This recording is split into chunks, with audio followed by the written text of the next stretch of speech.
మామిడి చిగుళ్ళు తీసుకుని వాటితో కషాయం కాచి దానిలో తేనె చేర్చి సేవిస్తే పైత్యపు వాంతులు వెంటనే తగ్గిపోతాయి.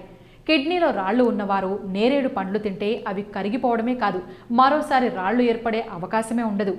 ముఖ్యమైన గమనిక ఏంటంటే నేరేడు పండ్లను ఎట్టి పరిస్థితుల్లో పరగడుపున తీసుకోకూడదు. ఇలా తీసుకుంటే జీర్ణాశయంలో సమస్య ఏర్పడి అనారోగ్యానికి గురవుతారు. అందువల్ల ముందుగా ఏదో ఒకటి తిన్న తర్వాత మాత్రమే వీటిని తీసుకోవాలి. అలాగే ఆపరేషన్ చేయించుకున్న వారు కూడా వైద్య సలహాలు తీసుకున్న తర్వాతే వాటిని తినాలి.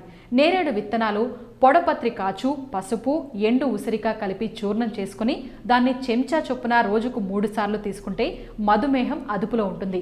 నేరేడు ఆకు చూర్ణంతో పండ్లు తోమితే కదిలే దంతాలు గట్టిపడతాయి. అలాగే నేరేడు చెక్క కషాయాన్ని పుక్కిలి పడితే నోటిలోని పుండ్లు చాలా త్వరగా మానిపోతాయి. ఈ వీడియో కనుక మీకు నచ్చినట్లయితే